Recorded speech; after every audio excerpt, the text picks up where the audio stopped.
يلا ناخذ القطار يلا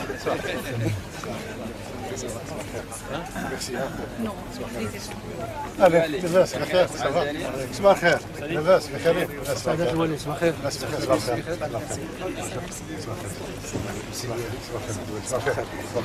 يلا صباح الخير بكم يلا لنركب يلا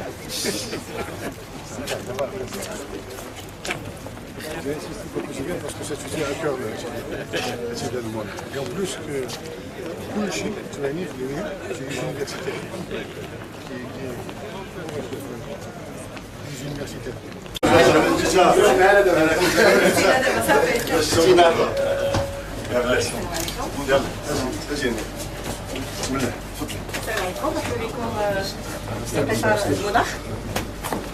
مرحبا بكم في قطاع المناخ اللي هو مبادره ديال المكتب الوطني للصحه الحديديه بشراكه واحد العدد ديال الشركاء واللي كينشطوا النشاط العلمي ديالو كيديروا جامعات واحد الخميس بربر بالاساتذه ديالها وبعض الطلبه الباحثين الاعلام. دونك هذا القطار ديال المناخ كيتكون من 3 ديال القطارات، كل قطاره غتحدد لكم على واحد القسط ديال المعلومه. دونك هنايا غادي نعطيكم الاستاذ بدوي اللي غادي يبدا لكم بالقطيره الاولى.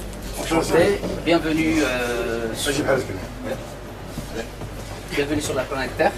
Donc, on vit sur cette Terre, cette planète magnifique qui renferme la vie. Elle renferme la vie surtout grâce à sa position dans le système solaire. En fait, la Terre se trouve sur une position du système solaire très bien précise pour que la vie soit possible. Si notre position était un petit peu plus proche, la vie ne sera pas possible grâce à la chaleur. S'il était un petit peu plus loin, elle ne sera pas possible grâce au froid. La vie est possible grâce à la position dans le système solaire, mais aussi grâce au secret de la vie qui est l'eau. En fait, l'eau, ce secret de la vie, c'est ça qui donne la vie. Elle existe 3 formes. La forme glaciale, la forme liquide et la forme de vapeur. Donc les scientifiques, ils étudient les changements de la vie en utilisant ce qu'on appelle les archives de la planète. Okay? Je vais vous exposer très brièvement quelques types d'archives de la planète. Il y a les glaces, il y a les sédiments, il y a les arbres, il y a les calcaires. Alors je vais, par exemple, pour les glaces, pour étudier les changements climatiques, on fait des fourrages dans les glaces. Okay?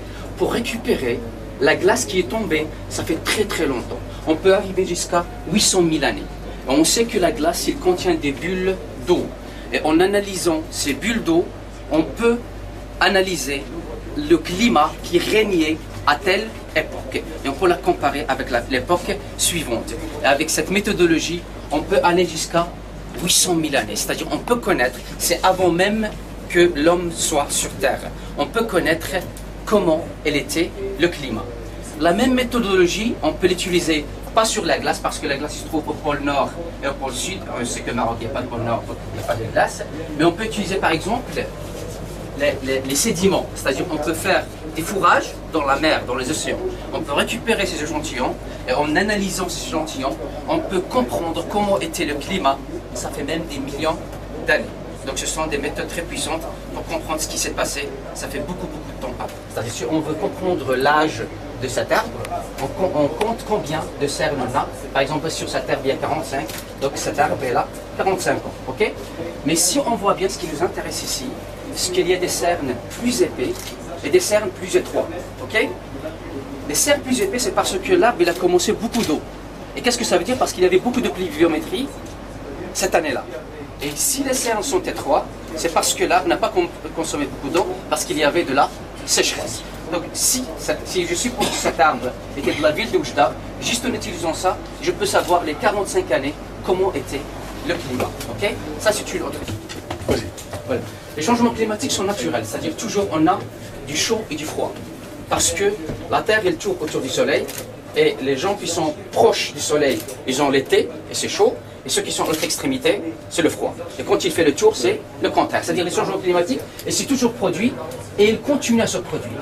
Mais le problème, c'est que maintenant, il y a des changements qui ne sont pas naturels. Qu'on est dans une situation critique, il faut absolument intervenir. Ce graphe-là, il mesure la concentration de CO2 dans l'air. Ok?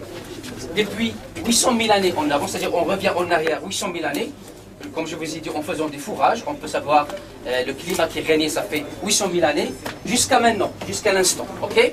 Comment le CO2 il variait sur Terre? Ok? Le CO2 c'est lui qui est responsable de la température. Quand il y a plus de CO2, il y a plus de température, il y a plus de problèmes. Le CO2 il augmente, puis il diminue.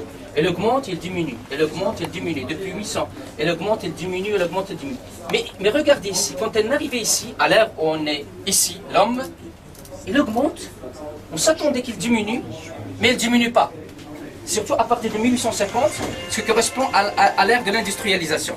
L'ère de l'industrialisation, c'est-à-dire quand la révolution industrielle est commencée en Europe, il y a beaucoup d'usines, beaucoup de voitures, beaucoup d'avions, il y a beaucoup d'émissions de gaz dans le ciel, et il augmente, il augmente, il augmente, et il ne revient pas.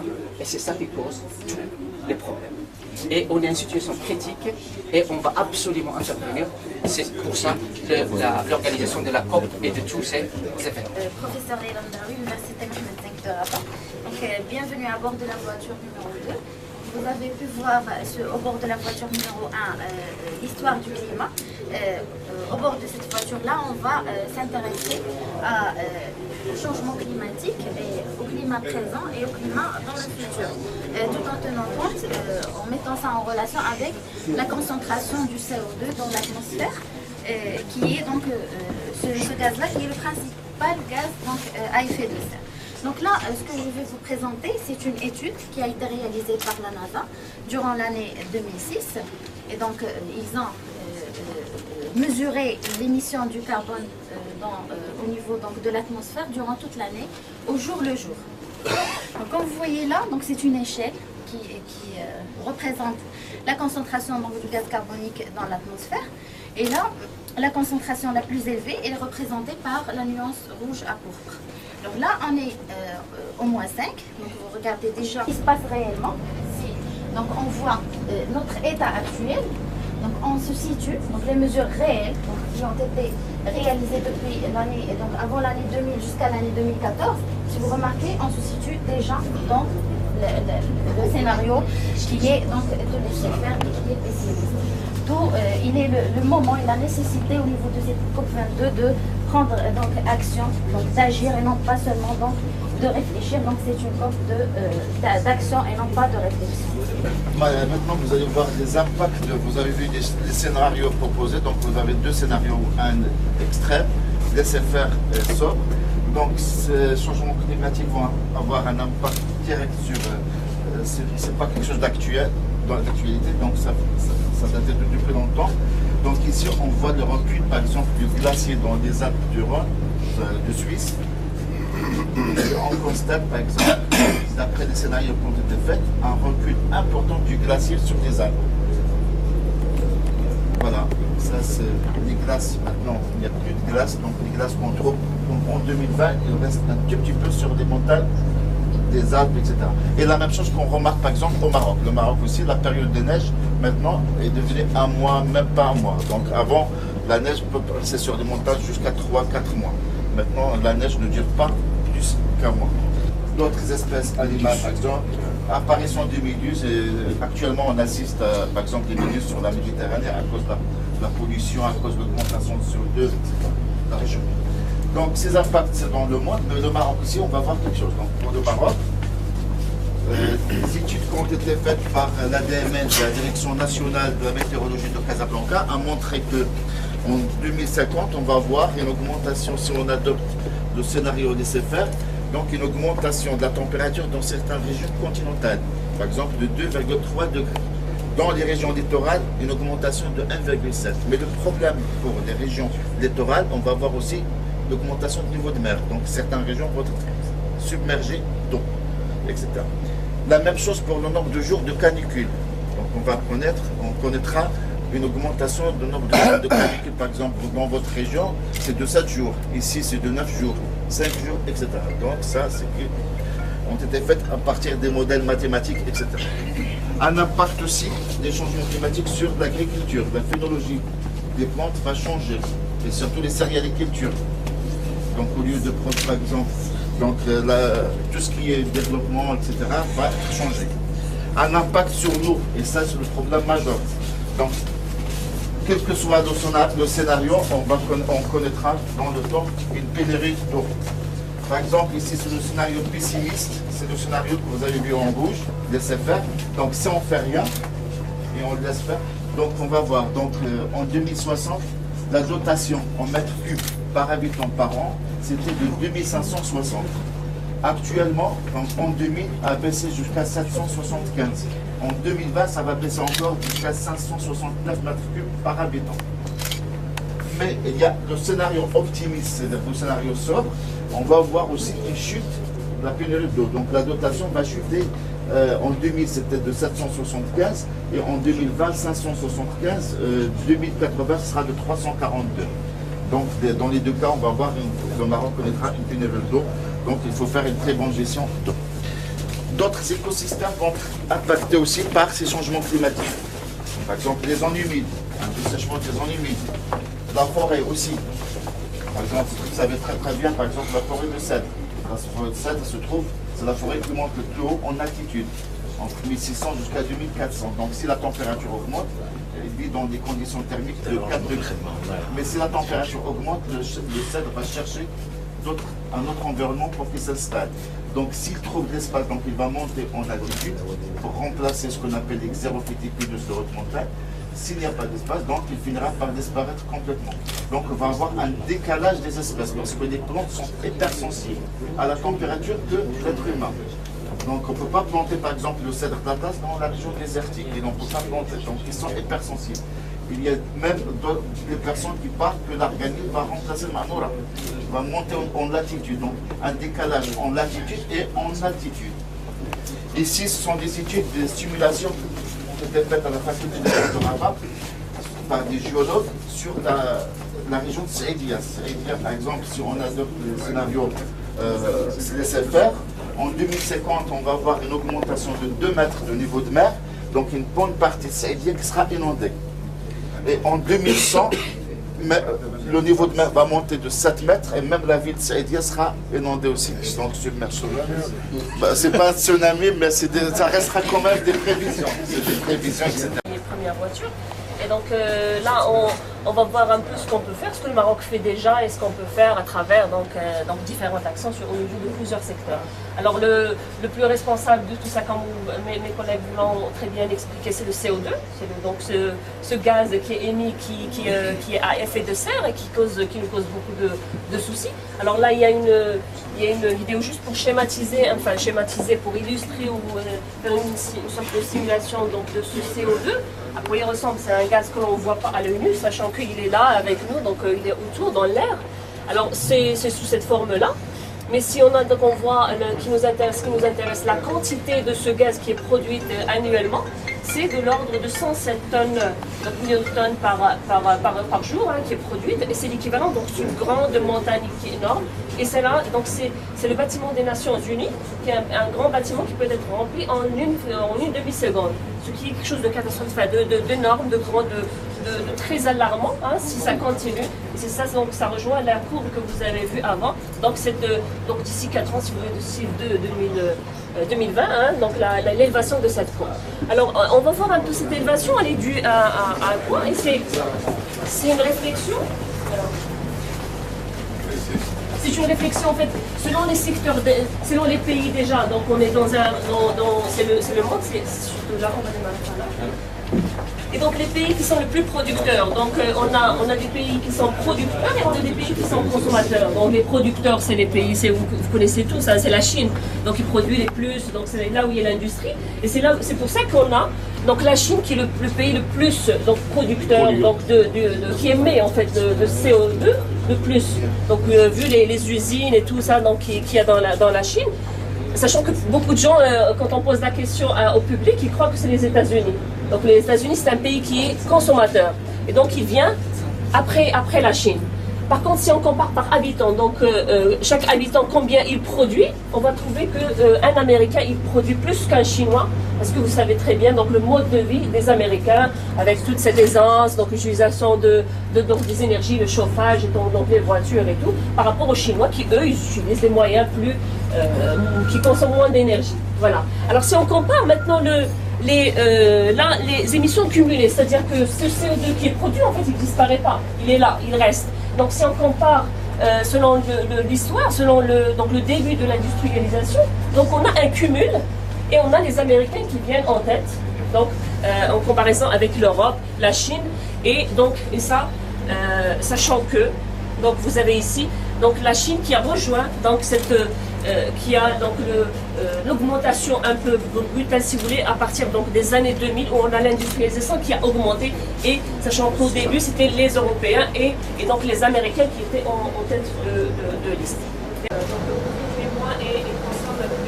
Et ça, en fait, là, c'est une gestion que l'on peut faire pour minimiser en fait cette production. Alors, on va démarrer par, on a ce qu'on appelle des thématiques, c'est des axes sur lesquels on doit se concentrer pour minimiser donc c'est tout cet effet de serre. Si on prend l'eau, par exemple, alors on a deux niveaux. On doit premièrement stopper, parce qu'on dit stopper l'hémorragie et puis agir. Donc, on a fait un diagnostic. Stopper l'hémorragie, c'est-à-dire on doit minimiser donc déjà premièrement l'utilisation de l'eau, donc via donc des sensibilisations à la nécessité donc d'économiser l'eau, mais aussi d'utiliser d'autres eaux qui n'ont pas été utilisées jusque-là, comme l'eau salée qu'il faut dessaler pour son utilisation, et les nappes phréatiques, et donc les déminéralisations des eaux souterraines qui n'ont pas été utilisées jusque-là. Alors les énergies aussi, c'est des énergies que l'on a. Le Maroc, c'est un pays qui a donc des énergies très intéressantes, des énergies renouvelables, des énergies donc comme donc la dernière station que Sa Majesté a lancé, le grand projet Nour, est un exemple magnifique d'utilisation de ce type d'énergie qui va aider, qui va apporter, qui va faire réduire énormément l'énergie que l'on utilise au quotidien. Donc il est porteur. Alors, le Maroc, on a une diversité point de vue climat, qui reconnaît une zone qui est aride, une zone de sécheresse. Et donc les chercheurs, ils réfléchissent donc, à une utilisation donc, de nouvelles variétés qui sont adaptées, qui utilisent un minimum d'eau, et donc qui peuvent être utiles, mais dans des zones qui sont où on ne va pas apporter beaucoup d'eau. Adapter les cultures donc, au changement climatique en trouvant justement donc, des variétés qui sont très intéressantes pour ce genre de situation aussi. Donc les forêts, planter des forêts, parce que vous savez, donc, vous avez le CO2 et vous avez donc une solution, donc l'une des premières solutions, c'est de planter. Une fois que vous plantez, la végétation elle va absorber donc, le CO2 et produire de l'oxygène. Et en fait, moi je suis invitée par mes collègues marocains pour cette semaine. Et moi je suis extrêmement émue et ravie que cette opération de sensibilisation à tout le grand public se fasse ici sous le haut patronage de Sa Majesté le Roi, parce que l'année dernière, en fait, c'est une initiative qu'on a eue. On a fait tourner le train en France. On est une petite équipe de chercheurs qui a fait la même chose. On a créé au départ le projet, le concept, et ça a séduit nos collègues marocains. Et en fait, c'est une collaboration franco-marocaine. Et ça se passe vraiment très très bien. Et je vais laisser la parole à mon collègue pour remercier tous les partenaires qui ont permis à cette opération d'être menée au Maroc, mais dont les messagers du climat dont je fais partie. Donc l'opération rentre dans un partenariat entre l'ONCF du Maroc, la SNCF en France et d'autres établissements comme l'Université Mohammed V de Rabat,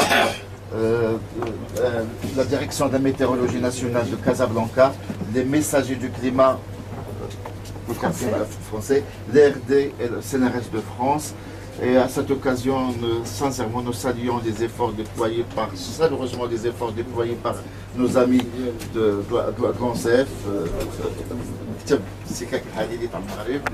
Et on veut remercier très chaleureusement M. Louali pour votre accueil et toutes les personnalités qui sont avec nous.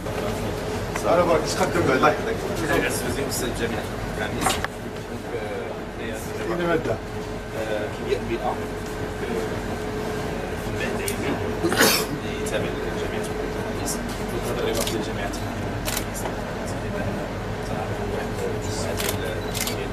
مجموعة ديال الابحاث ومجموعة ديال المراجع ديال المتعلقة بالتغيرات المناخية وايضا المخاطر الطبيعية اللي كنتعرض لها مثلا اللي كتعلق بالمناطق الساحلية بالمغرب واللي عندها واحد السبب من الاسباب ديال التاريخ اللي كان معنا انه مجموعه ديال الابحاث تعطي على اساس انه كاين واحد اطار ترانسفيرال باش تكون واحد تعطى واحد يعني تجي سهله اليوم. دونك ايضا جامعه محمد الخامس في اطار التغيرات المناخيه كان عندها السبق ديال انها حدثت واحد المجموعه ديال المراسم ديال المد ديال الزلازل غير الاشاره البارح يومين او 3 ايام كتكون هي اللي كتعطيني في الاطار البحثي ان شراكات كذلك مع جمعيات والمجتمع المدني مثلا كاين شراكات مع الثقافه الشعبيه والصناعه الترابيه كاين البرنامج ديال ناس من القبائل السوريه لحمايه التنوع البيولوجي كاين البرنامج ديال يعني الحد من الاستعمال البلاستيك كاين برنامج مع واحد الجمعيه ديال اسبانا فيما يخص حمايه الحيوانات والطبيعه وكاين شراكات فيما يخص التكيف مع التغيرات المناخيه وتعرفوا بان التغيرات المناخيه يعني شنو هذا الشيء كاع اللي موجود هو التغيرات المناخيه اللي كتعد من الهجرات المشاكل الجماعيه كاين مشاكل اللي كتحس جميع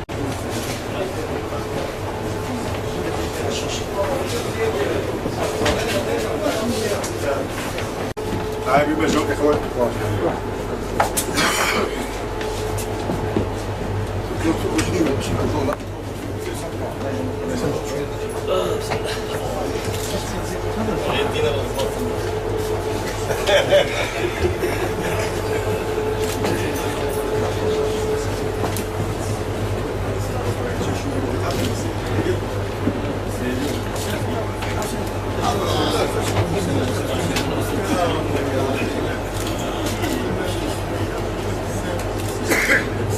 على بركة الله خليوا الإخوان لا خليكم تشوفوا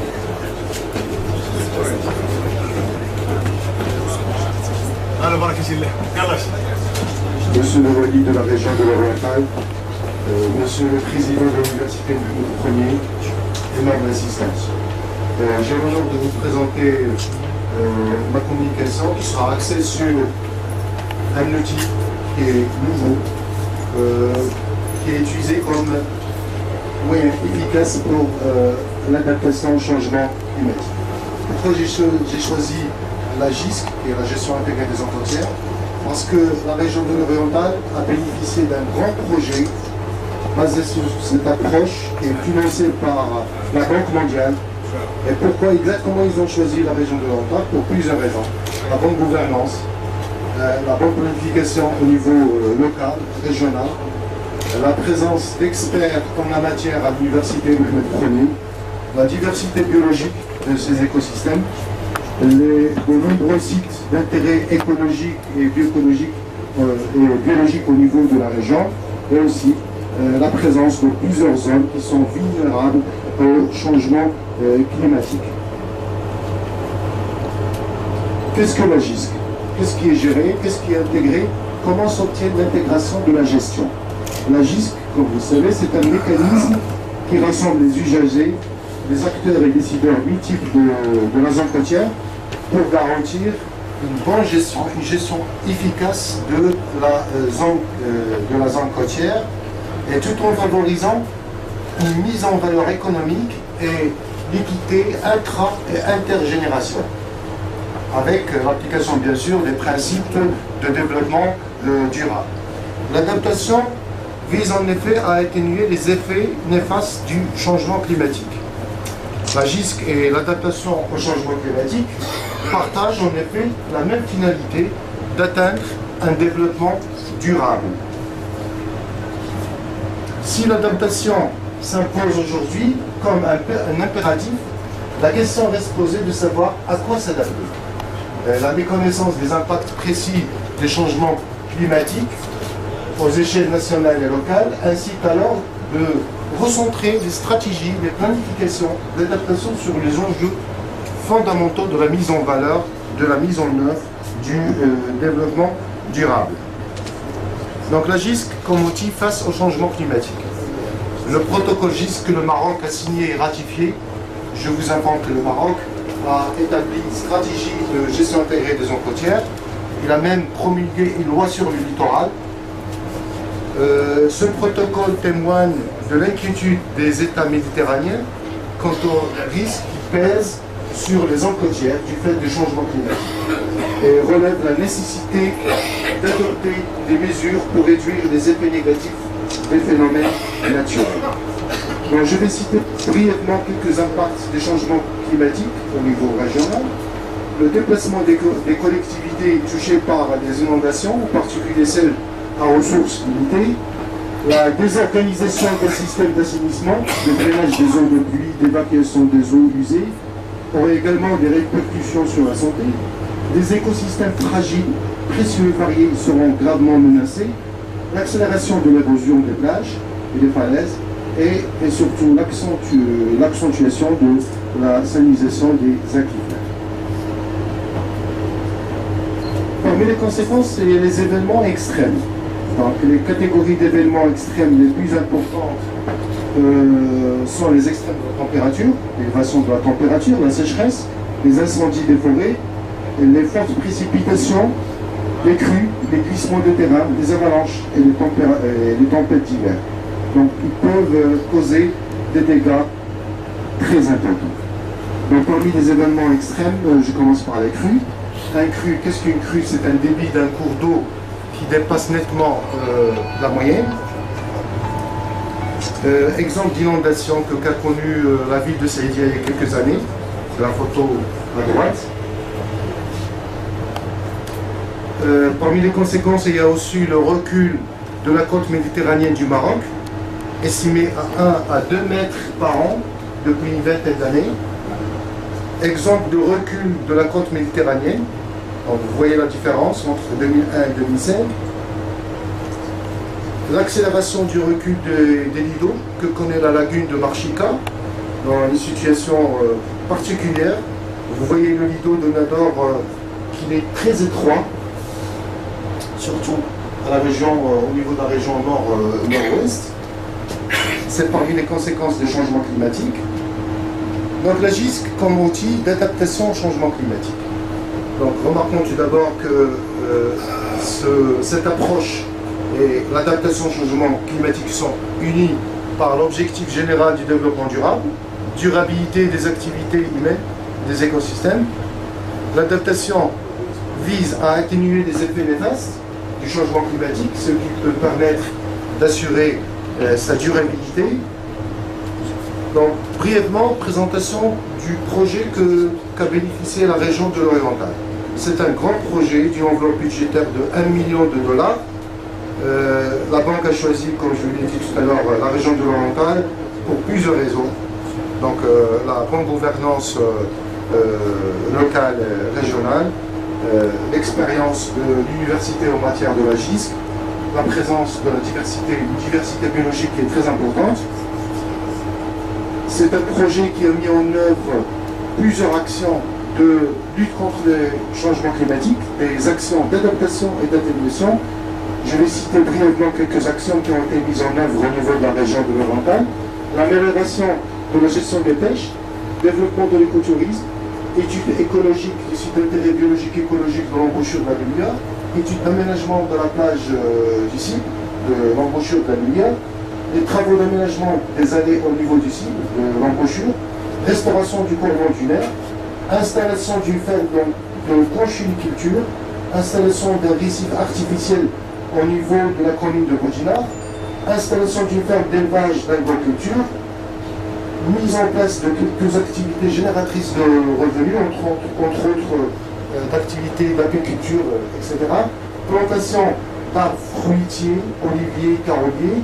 Et vous voyez que ce sont des projets qui jouent un rôle très important dans la lutte contre le changement climatique. C'est des projets d'adaptation et d'atténuation. C'est des projets qui vont permettre de stocker le gaz carbone. La même approche a été utilisée par M. Le Wali de la région de l'Oriental. C'était une approche de gestion intégrée, pas seulement pour la zone côtière, mais pour la zone rurale.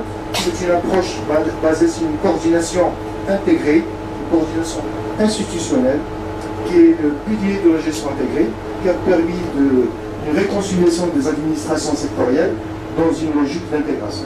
Parce que la gestion intégrée implique deux intégrations. Une intégration verticale à différents niveaux, administration locale, régionale et centrale, et une intégration horizontale au même niveau, mais entre les différents secteurs. Par exemple, les eaux forêts, environnement, agence du bassin, etc.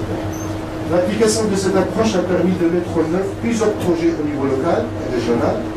Je cite entre autres le parc écologique de 25 hectares au niveau de la ville de Boudjana. C'est un projet qu'on peut classer comme projet NDP, mécanisme de développement propre, parce qu'il va contribuer à séquestrer le carbone, donc à lutter contre le réchauffement climatique avec réutilisation des eaux épurées de la station d'épuration de la ville de Boudjana.